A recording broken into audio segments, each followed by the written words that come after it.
Hey, what up, y'all?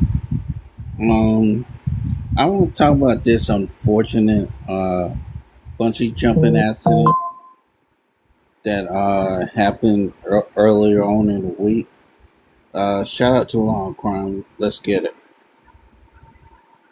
I asked my husband, when did you get so big? His confidence hits different with Rougiette Ready. It dissolves under his tongue, works in 15 minutes on average, and can last for up to 36 hours. Rougiette Ready is the first ED formula. According to G1 Global, they have been identified Let me start as this Luis at the beginning. Felipe Feliciano Guraf, 32 years old. There we go. It is the video that has left social media. How could they not know she was not tethered to the rope? Seemingly being tossed off an abandoned bridge. How could no one not check, not do a safety check? Gone horribly wrong. She falls 130 feet and dies. Now, 3 people have been arrested and charged. The federal government is also being blamed. And they should be. A Brazilian criminal defense attorney to determine whether anyone will be held responsible and to ask, how on earth could something like this happen? Welcome to Sidebar, presented by Law and Crime. I'm Jesse Weber. I'm sure you've seen this on your social media pages, unfortunately. This horrible video from June 13th of a woman being thrown off an abandoned bridge 130 feet down to the ground, and she ends up dying in this rope jumping incident gone terribly wrong. And now, 3 people, 3 apparent instructors, have been arrested. They are facing criminal charges. This is the story. This is the case of 21-year-old Maria Eduarda Rodriguez de Freitas, plunged to her death on Saturday at the Ponte do Escobar. This is a bridge in Limeira. It's a city over 90 miles north of Sao Paulo in Brazil. Now, this is known as the Skeleton Bridge. It has been in operation for about 30 years. It was apparently part of a rail line.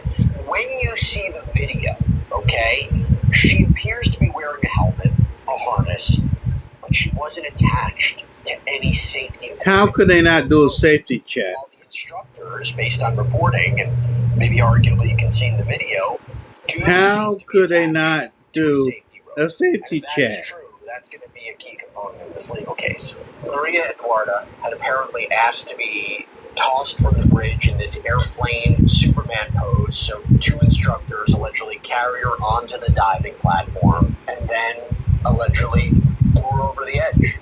The video that is circulating is just awful. People in the background can reportedly be heard screaming, "The rope, people, the rope," or "Guys, the rope." The video is posted on social media by the group allegedly organizing some of the jumps. Andre Cordas showed what was supposed to happen. Persons attached to a rope with a harness is either tossed or jumps off the bridge, swinging back and forth. There's an apparent eyewitness, Igor Dinez, told outlet EPTV that he was on the bridge and saw people panicking after they let go of Maria Eduarda. Quote, "There were a lot of people there, not just a few. There were many people at the site. There were children there too, and they saw it happen. Some of the children were only 6 years old. It was a very intense scene. People panicked. Some who were further back grabbed their belongings and started leaving." In fact, according to the media outlet Thought Catalog, Dinez said it was supposed to be him, not Maria Eduarda, who was up next. And I got to call this out too. It's just incredibly sad. Before this happened, Maria Eduarda posted to her Instagram showing herself on the bridge, writing in the caption, "Who was the crazy person who let me come jump off a bridge?" She also posted a sign near the bridge that warned of dangerous conditions, highlighting that the area was not a safe one.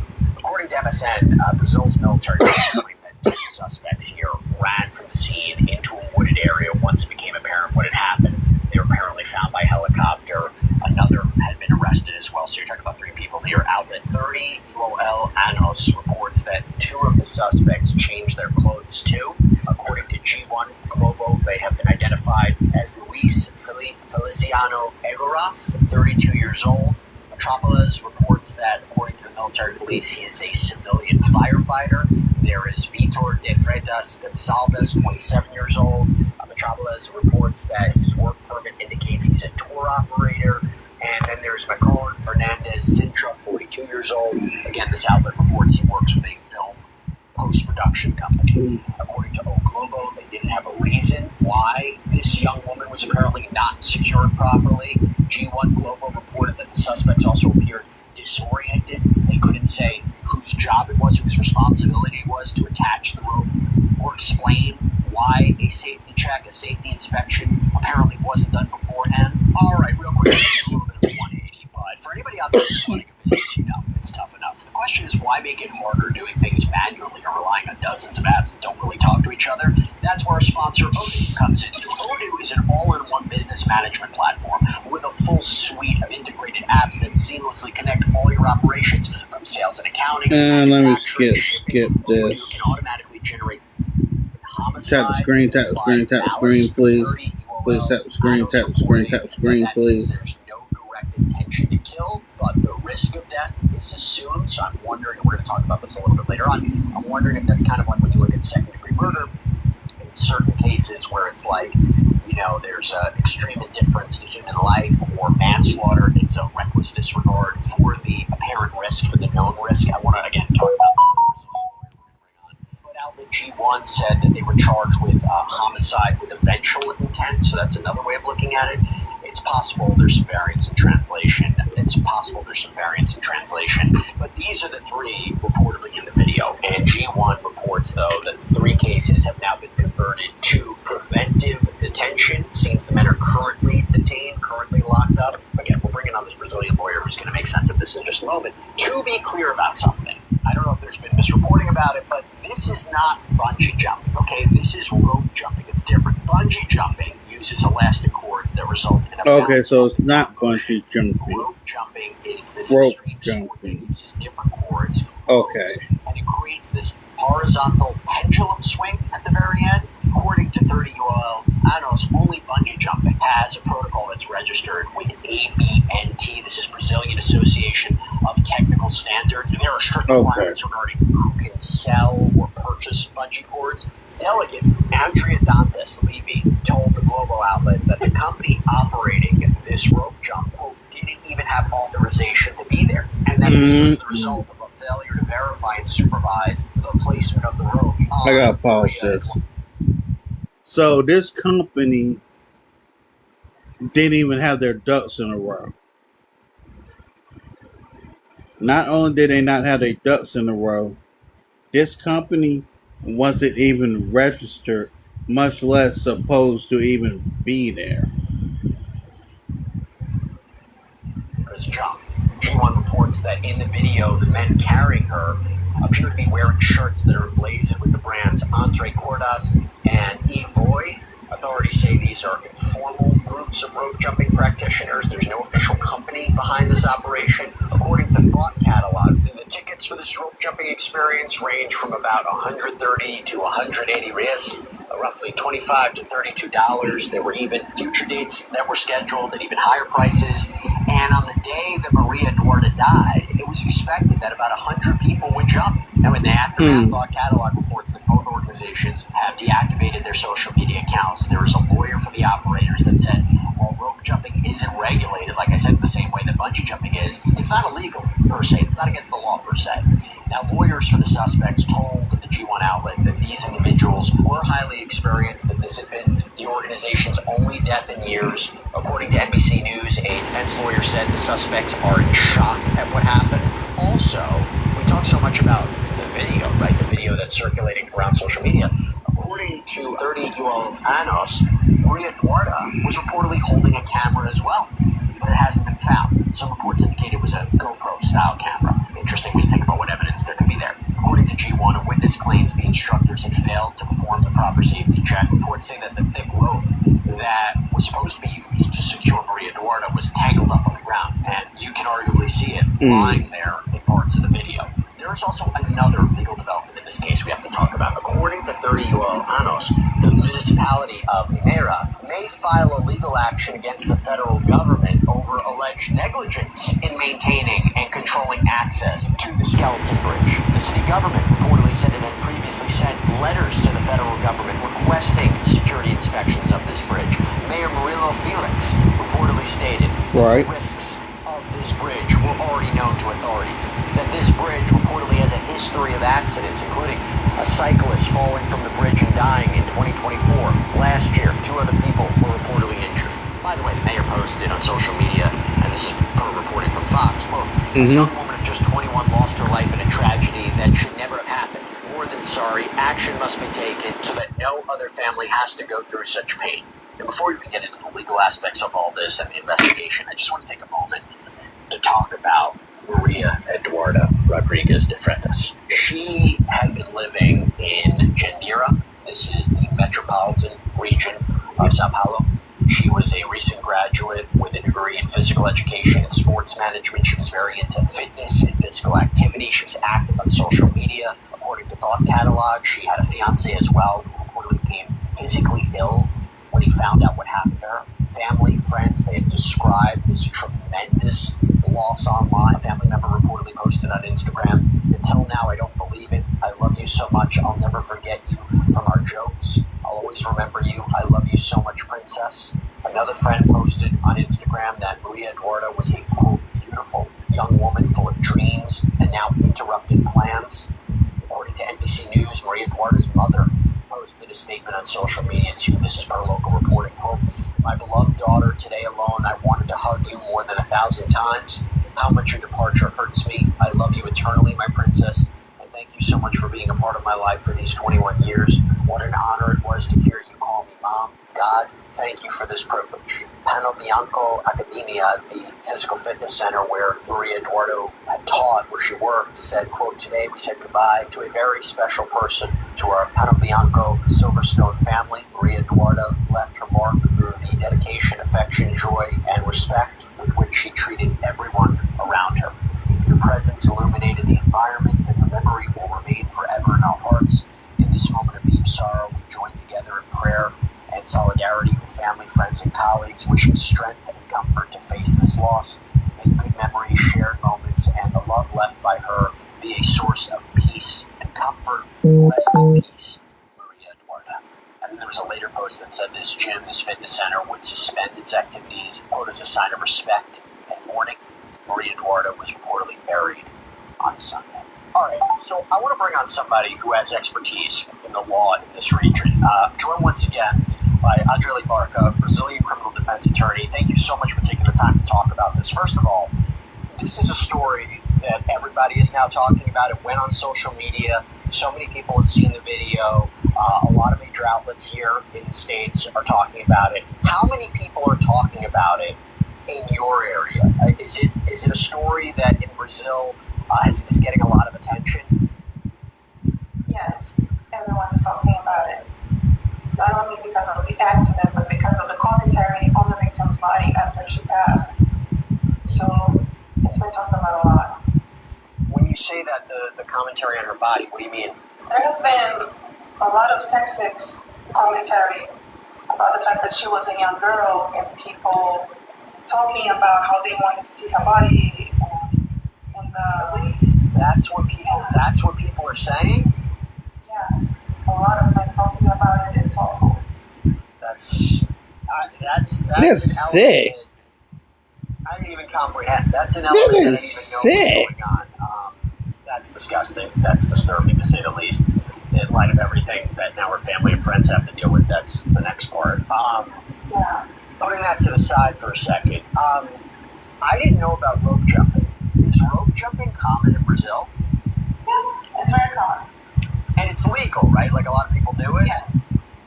When you have the proper authorizations, it's legal. But we talked about it before. The authorization is a little bit different than bungee jumping, right? Is bungee jumping more regulated? No, they're both equally regulated, actually. Okay. Do you know if these operators, the people who have been arrested and charged, do you know if they had a license or they had authorization?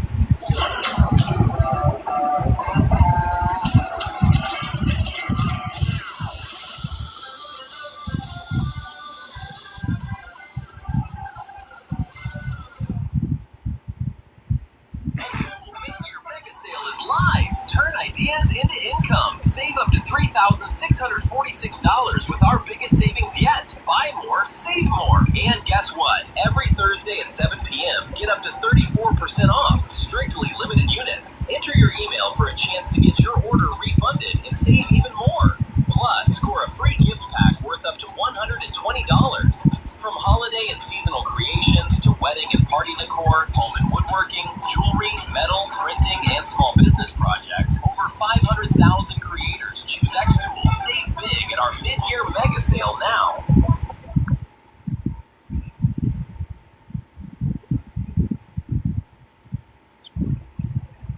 Because I've seen commentary that they weren't authorized. They did. They did. They didn't even have a formal company for this. So, is it illegal for them to be doing what they were doing? Yes, completely illegal. Do you know how they wouldn't have been stopped or arrested beforehand if what they're doing is illegal? How is it possible they could be doing, or allegedly doing these kinds of, selling tickets for these kinds of rope jumps, and authorities didn't get involved? They would have possibly been in charge if they were caught doing this, because not only they didn't have a company, they didn't have authorization, but the place where this happened was a scenario of prior accidents like this, so they wouldn't even get that authorization whatsoever. Yeah, I'm going to talk about the Skeleton Bridge in a second. I want you to talk to me about what they're charged with. So, what exactly are these three individuals charged with? Is it called homicide with implied malice, or what does that mean? They're being charged with homicide. In this case, it brings up a very old debate about intent or blame, which is what we call dolo or culpa. They're being initially charged with homicide with the intention to kill somebody, which is homicidio doloso. So just to be clear, the prosecutors have to prove they had the intent to kill, or is it to say they were so reckless, they knew how risky this was, and they just were negligent, they ignored the risks? I mean, what do they have to prove at trial to convict them? So here's what's going on. This case has brought a lot of media attention to it, and when this happens, sometimes these cases are dealt with in a different way than they would be dealt in other cases. For example, we have many other cases, similar cases of accidents with sports, and those were always dealt with as non-intentional, as negligence, as impericia. In this case, because of the media attention, it's been dealt like it was intentional for them to kill these people, which, as a lawyer, personally, I don't think that was allowed. No, it seemed like it was, I mean, based on what's been presented in the reporting, it seems like a horrible, horrible accident, but there's a serious question of how did they not properly secure her, right? And there's a question of if they were seemingly secured and the rope wasn't on her, there was a mistake that was made that may be, again, it may be a form of homicide, it may be criminal liability, but I don't know if it's an intent to kill. I guess the question is, what's the difference between what they're charged with now and murder? I mean, is this murder? Is that what, they're not being charged with murder, right? No, actually they are, but it shouldn't be. From the reporting I saw, it said it wasn't murder, but they could be charged with murder. Have they been charged with murder now? Yes, this is why they are in jail right now, because when it comes to homicide, there is no way that there's negligence with what you call homicidio culposo. When we talk about the negligence, the impericia, the duty to protect but the absence of protection, those cases, they are not punishable by prison. You don't get in prison because of this type of criminal crime. So when you don't get in prison for some type of crime, you can't be in preventive detention. That's what's going on right now. There are 3 people in preventive detention because of this crime. And in order to get that preventive detention, they have to charge them initially with homicidio doloso. What could they be facing if they're convicted? Life in prison? No. If they are convicted in the terms which they are being investigated right now, it's from 6 to 20 years of imprisonment, but if this is dealt with like any other case of accident, even with consequences like this, with great consequences like this one, it would be 1 to 3 years of detention. Same with the semi-open or open regime, which means they don't get arrested, they don't go to prison.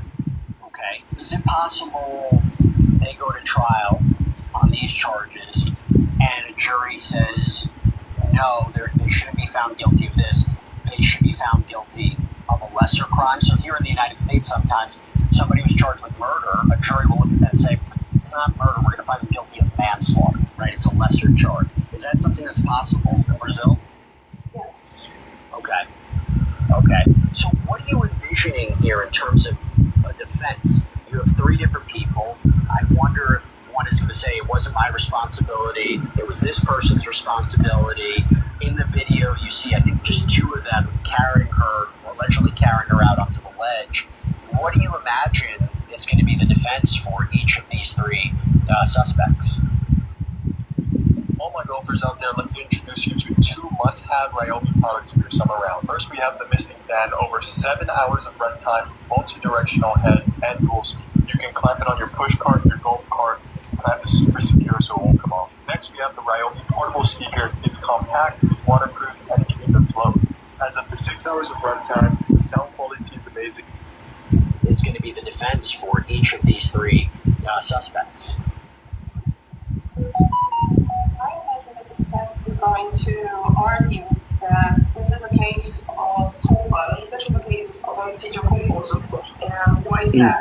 There's a line in criminal doctrine, which is we have dolo eventual and culpa consciente, which is, in one side, you have the intent, but it's not exactly clear. You know that there's a risk, and you don't care that somebody might die because of that. And in culpa consciente, you have a situation where you know there's a risk, but you hope that it's not going to happen. In your conscience, you feel that you're trying your best to not let that happen. And here's the catch: this is very difficult to prove in court. So when you have any type of doubt, the court has to rule in favor of the defendant. This is why I believe this is going to fall as homicídio culposo, because it's going to be very hard to prove intent in this case.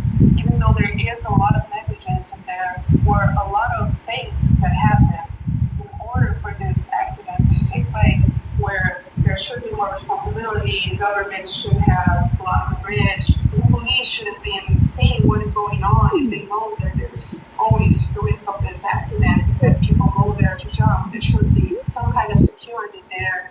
The people that wanted to make this jump, they should have at least ordinary authorization. They should have a legal company, at least, if they didn't. Every other thing that happened to make this possible, to make this horrible accident possible. But in court, which is what is going to be analyzed actually, is only the fact that thing that led to that accident. So you have federal authorities and state authorities and the police that are going to answer this administratively. They're going to answer this in their own companies. But as to the death itself, it's going to fall only on the people that were there at the moment, that were carrying her, that should have secured her. And for those people, it's going to be very hard to prove that they had the intent of killing her. So let me see if I understand this correctly. Tell me if I'm wrong. They've been charged with murder in order to keep them detained. But if this goes to trial, there's a possibility they will not be found guilty of murder because there's not that intent to kill. They may be found guilty of something less, and they may not get prison time. Yes. Okay. Exactly. When would a trial happen? And is it in front of a jury or is it in front of a judge? If this was from the beginning treated as homicídio culposo, there wouldn't be a jury. There would be only a judge. But since it is being dealt with under the homicídio culposo, they are going to face a jury. And is it unanimous? It has to be a unanimous jury? And how many jurors are there? It doesn't have to be unanimous. I thought one of the key aspects of this case is the allegations of escape, that 2 of them had allegedly ran into the woods. How do you see that? Is that, they were panicking, they didn't know what was going on? Get say that's evidence of their guilt. That's evidence of they knew what they did was a crime. How do you see it? As far as I can see, I understand that, of course, they knew what happened was a crime, but I don't think that the fact that they ran away that they planned, because Right. they didn't do it and run away rightly as it was planned. They just ran away. They were in shock. And again, I mentioned that's what one of the defense attorneys had said. Just let me ask you, how is it possible this happened? I mean, you watch It was the just video and negligence from what I see. it seems very clear she's not buckled in. It seems It very was clear just there's no rope. negligence. You hardly see the rope on the ground. How could they not do a How safety check? is it possible they would fail to secure They her? didn't How do a does something safety like this check. happen? That's how it It's hard to happened. believe that that's what happened the way it did. At the same time, I panicked when I saw the video. Tap the screen, please. Please tap the screen. Tap the screen, People please. shouted, she doesn't have a rope, stop. And they didn't hear. Probably because they're accustomed to always hearing people shouting when they're doing this, and they can get distracted or they'll hurt the person. But at the same time, it's hard to believe that something like this would happen. So the federal government, the municipality, the city, may be filing a legal action against the federal government, right? That they say they were negligent, they should have been properly securing this bridge, no one should have had access to it. Where do you see that going? Is this going to be a lawsuit? Is this a strong lawsuit? Talk to me about what you think there. I think it is a strong lawsuit because the bridge is a responsibility on the federal government, so they should have secured the bridge. They weren't the only ones who were responsible for it. Any authority that is related to the security of the city could have done this. Not only the federal government, they should have all done it. When it comes to discussing responsibility, I think it's very clear that it falls under the federal government in this case. What would happen? They sue them. It goes to, I imagine, a trial. What's the result? What is the federal government? If they lose, what do they have to do? Do they pay fines? Do they? Yes. I mean, is that what happens? The federal government pays fines to the city? Yes, probably a fine. Okay. Probably a fine or a indemnization. Do they have to, make a change? Do they have to secure the bridge? Do they have to tear it down? Yes. Do they have to make sure nobody has access to it? Yes, that should have already been done. Okay. One more question before I let you go. So apparently, Maria Eduarda had a camera. There's some reporting that it might have been a GoPro. Authorities can't find it. I don't know if you've seen something new about that. If they find the footage, if they find the camera and they get the footage, why is that so important? How does that affect the case? That depends on what's going to be found on that footage. If she tried to stop it, because in the recording we don't hear her saying stop, but if that camera shows that she asked to stop, that she said anything to try to stop what was going on, that would show that they knew that she was Right. unsecured. And I think that's very unlikely. Look, I'm thinking if you could loudly hear people saying, she has no rope, she's not secured, she has no rope, she's not secured, and they allegedly threw her over that edge, that is important for intent. But again, we're in the early stages of this. We'll see where this goes. This is a tragic situation. It is so awful, that video. It is terrible to think about what she went through. It is terrible to think about what her and her family and her friends have to experience right now. On top of what you Right. said at the beginning, commentary from people about Maria Eduarda is just awful. Andre Libarca, thank you so much for coming on. I really appreciate it. Thank you, Jesse. Thank you for having me. And that's all we have for you right now here on Sidebar. Everybody, thank you so much for joining us. And as always, please subscribe on YouTube, Apple Podcasts, Spotify, wherever you share your podcasts. You can also check us out on ABC's Peacock as well. If you want to follow me, X, Instagram, my News Nation show, Jesse Weber Live, Monday through Friday, 11 p.m. Eastern. I'll see you next time, everybody.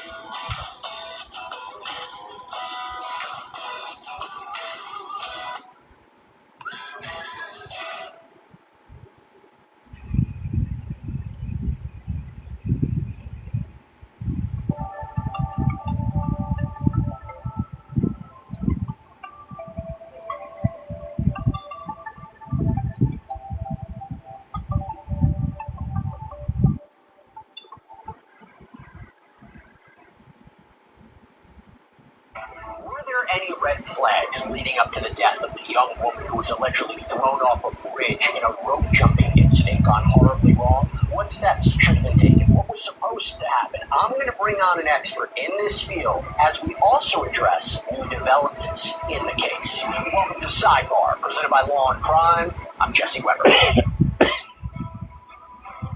All right, real quick before we go any further into this, I know it's a little bit of a 180, but it's important. Did you know that 82% of Americans don't have a high-yield savings account? And almost, by the way, no one is getting 5% cash back on the things that they buy every day. But most of us are leaving real money on the table. That's the truth.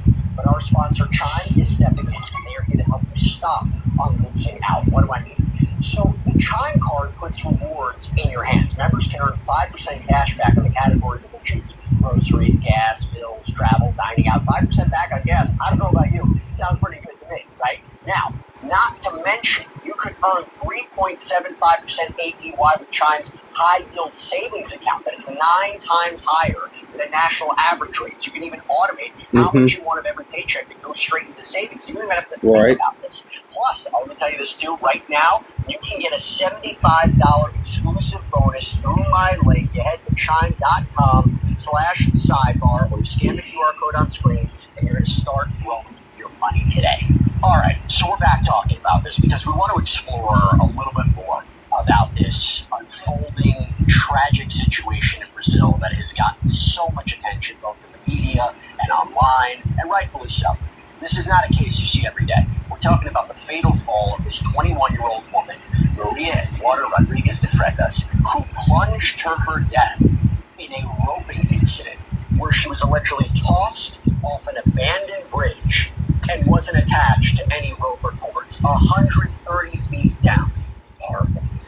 And it was all apparently caught on video that is circulated on social media. We can seemingly hear bystanders on the tape screaming in Portuguese, "The rope, people, the rope."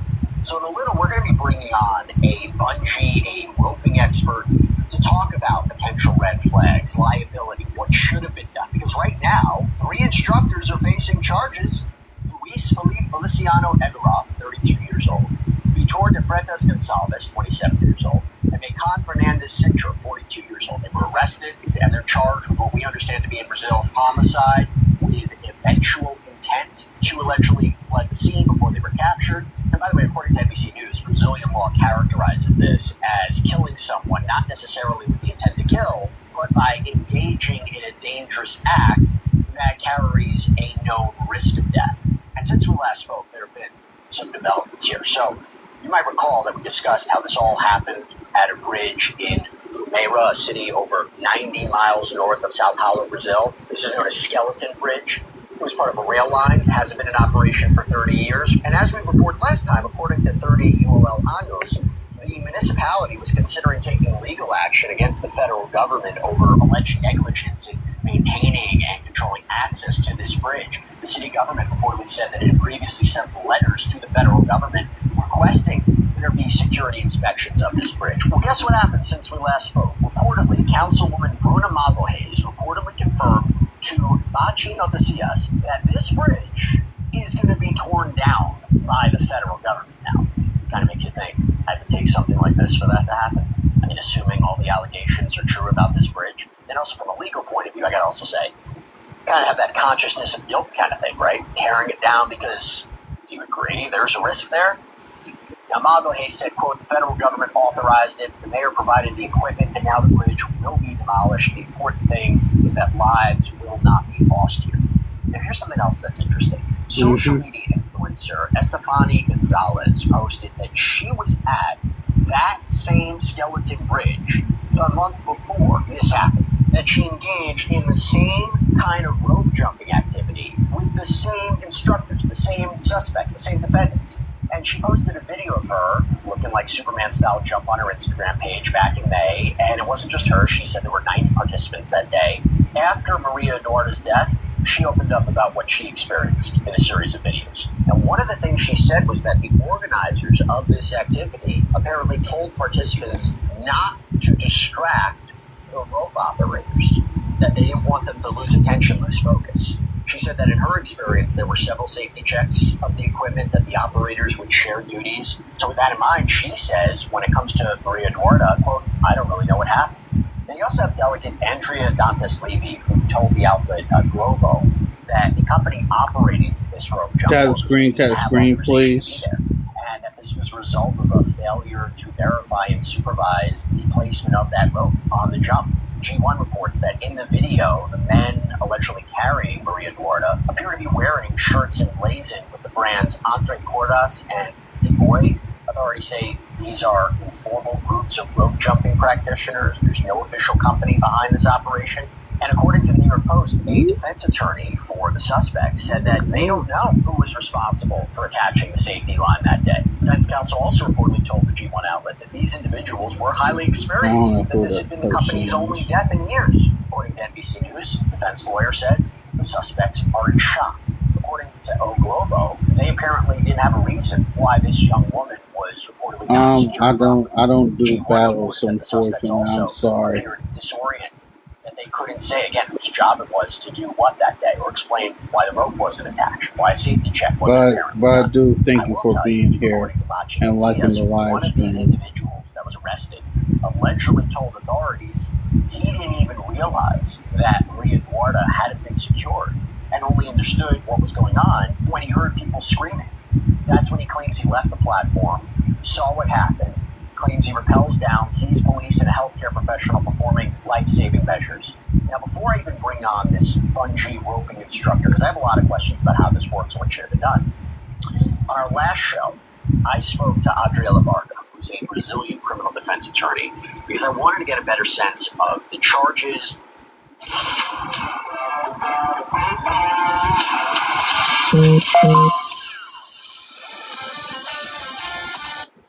I wanted to get a better sense of the charges, the criminal process, and the case. Here's a little bit of what she had to say. They're being charged with homicide.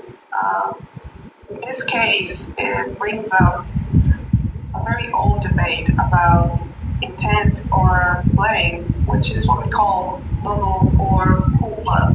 They're being initially charged with homicide with the intention to kill somebody, which is homicídio doloso.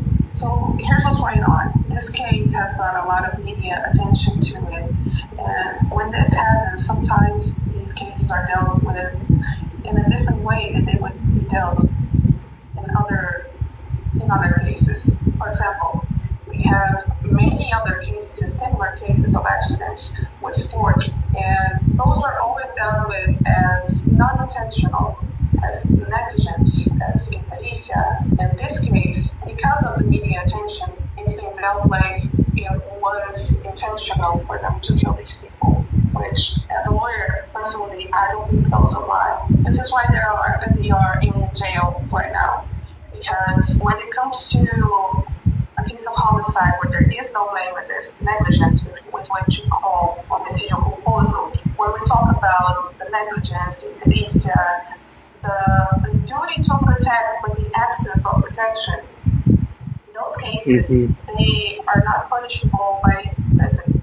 You don't get in prison because of this type of crime. Be right back, when y'all. you don't get in prison for some type of crime, you can be in preventive detention. That's what's going on right now. There are 3 people in preventive detention because of this crime. And in order to get that preventive detention, they have to charge them initially with homicídio doloso. I imagine that the defense is going to argue that this is a case of culpa. This is a case of homicídio culposo. And why is that? There's a line in criminal doctrine, which is we have dolo eventual and culpa consciente, which is, in one side, you have the intent, but it's not exactly clear. You know that there's a risk and you don't care that somebody might die because of that. And in culpa consciente, you have a situation where you know there's a risk, but you hope that it's not going to happen. In your conscience, you're clear that you're trying your best to not make it, to not let that happen. And here's the catch. This is very difficult to prove in court. So when you have any type of doubt, the court has to rule in favor of the defendant. This is why I believe this is going to fall as homicídio culposo, because it's going to be very hard to prove intent in this case. Even though there is a lot of negligence and there were a lot of things that happened in order for them this accident to take place, where there should be more responsibility, the government should have blocked the bridge, the police should have been seeing what is going on if they know that there's always the risk of this accident, that people go there to jump. There should be some kind of security there. The people that wanted to make this jump, they should have at least ordered authorization. They should have a legal company at least, and if they didn't, every other thing that happened to make this possible, to make this horrible accident possible. But in court, which is what is going to be analyzed actually, is only the fact that day that led to that accident. So you have federal authorities and state authorities and the police that are going to answer this, and administratively, they're going to answer this in their own companies. But as to the death itself, it's going to fall only on the people that were there at the moment, that were carrying her, that should have secured her. And for those people, it's going to be very hard to prove that they had the intent of killing her. Okay, I want to bring on an expert in this field. I'm joined by Matt Lawrence, director of Bungee Consultants International. Thank you so much for coming on. I definitely wanted to get your kind of voice on this to understand, because I have a lot of questions. So first of all, what is the difference between bungee jumping and rope jumping? Because I feel like sometimes the two get conflated, and even with this story, there seems to be confusion between the two. Great, that's a great question. So the activity that we were looking at here was, like you said, called a rope swing or a rope jump. And for the untrained eye, this could look very much like a bungee jump, but it's not. There's no bungee cords there here in this activity. The dissipation of the potential energy, let's call it, is done through air drag, the pendulum swinging motion, whereas in bungee jumping, that is done through the dissipation of energy through the up and down rebounding that the rubber stores in the cord. So you're bouncing up and down, slowly getting, the oscillations getting smaller and smaller, and that's how that energy is dissipated. So it's, although they look quite similar in terms of, someone jumping off a structure, they're quite different, and they are treated differently with regulations. I want to get into that, but is rope jumping more dangerous? If done correctly, it doesn't have to be more dangerous. It's really how it's done. It could be more dangerous if it's not done correctly. Are the cords and the safety equipment different? I mean, you talked about not being a bungee cord, but is the equipment different? Well, this is the thing about one activity is fairly regulated, the other isn't. So you could use a wide range of equipment in an activity that's not regulated. So there can be very safe equipment that could be used, but there's also the potential to be used very unsafe equipment. So there's not a safe, unsafe. Talk to me about what you mean it's regulated. Who regulates it, and is it regulated different in different countries? Yes. I'm a bungee jumping expert, and I'm not an expert at rope jumping, but my understanding is that rope jumping, being a fairly new activity, is not highly regulated. I have no knowledge of any safety standards that exist out there for that. There are many safety standards for bungee jumping. Depending on which jurisdiction you are in, you will be using one or the other. But in terms of rope jumps, no safety standards exist. So that is really the main problem. And when you ask something like, how could this happen?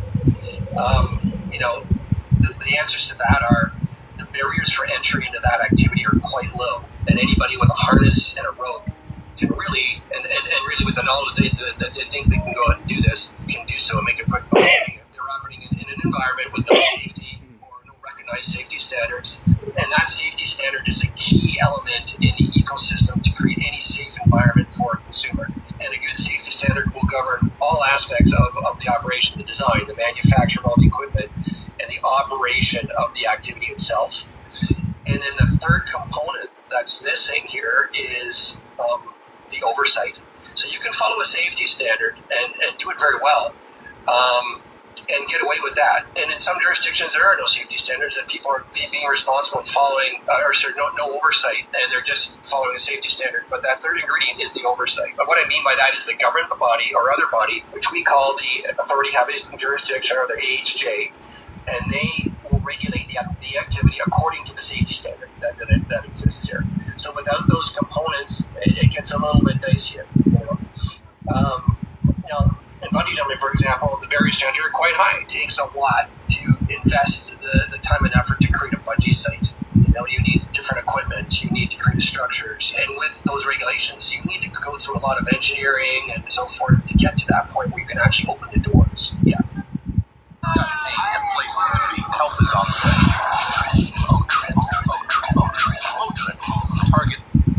You need to go through a lot of engineering and so forth to get to that point where you can actually open the doors. Yeah. If you don't have that, you can't do that. And I even understand it's like who can sell and buy the equipment, right? It becomes regulated too, which I think is a good thing when you talk about an inherently, a dangerous activity. But at the same time, if it's properly regulated and there's the safety checks, before we even get into this, do you see a lot of accidents? Like you talk about rope jumping. First of all, is rope jumping becoming more and more popular? Are you seeing more reports of accidents? And even bungee jumping in general, going there, typically speaking, do you see a lot of accidents? So for the rope jumps,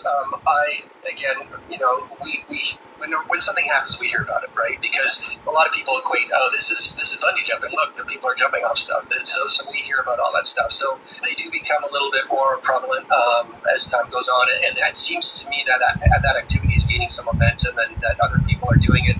And with that barrier to entry being very low, we could see a lot more of them. And so I think it is a great time for, a regulator and these jurisdictions to get on top of it before, other serious accidents occur. Let's go to what happened. So you read about it, you see the video. When you look at it, are there any red flags that pop out to you? Yeah. Well, first and foremost, my heart goes out to the victim and her family, and what was a tragic but very, in my opinion, very, very preventable incident. And yeah, how could it have been prevented? Well, I can't comment on really, the video footage is very limited, so what you see is, you see just a clip. So it's quite hard to tell how the provider of that service is operating based on that limited footage that is available. So I can't go very specific on that. However, what I can tell you is had they been operating in an environment which I just described, which is that standard environment with that regulator, this is what it could have looked like. So there would have been a site operations manual there that would have outlined many things, which you can't see in that video again. The manual would have called for a lot of site infrastructure, such as, physical barriers that separate clients from public, from where the equipment is being stored, when it's in use and when it's not in use. The barriers such as fencing, safety lines, controlled areas where people can't just walk into, and that there's a certain protocol for the procedures. Are they attached up on the edge, or are they attached up in a safe area?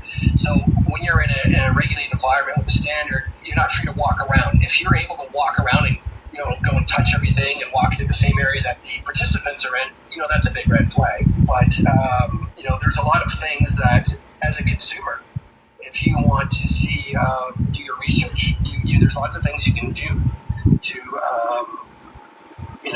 either before and after you arrive at the location to determine whether or not this is going to be a good thing. In advance, if this is a real company, they would have a real company with a business registration, you could look that up, look up the name of the company. Do they have a real website? Is it not just a social media page? Do they have a permanent operation with real brick and mortar? If a company does, they put significant investment into their attraction, and they have a lot more to lose and a lot more to be careful for. You can ask if they have insurance. You can ask if they follow a safety standard. You can ask how much experience they have in terms of the number of dispatches they've done and the number of years they've been operating. So those are all things you can do in advance. Once you get there, there are some basic things that you can look for. And I wanted to go back to what I mentioned about the safety standards. If you're following the safety standards, and I'll just give you, I'm going to use bungee jumping as the example because that's what I'm an expert in.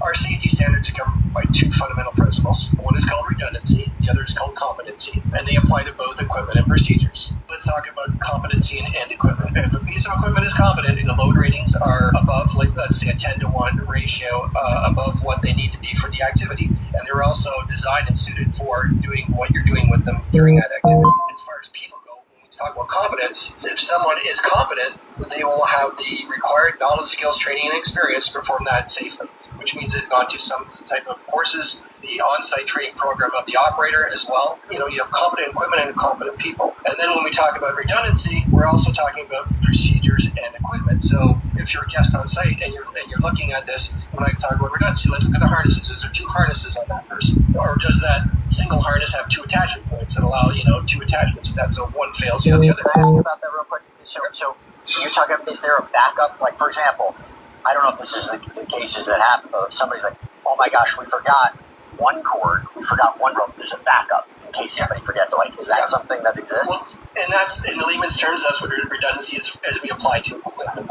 Okay, so when you say backup, is there a backup harness? Let's just use that wording. So is there two harnesses? Is there a backup harness? Yes. Is there two ropes that are attaching that person to the harnesses that connect to the structure? That's a backup. Is there two carabiners that attach those ropes to each connection point on the harness? There's the other backup. So those are all things that, just a layperson can look and see, I don't see that second carabiner. I don't see that second rope.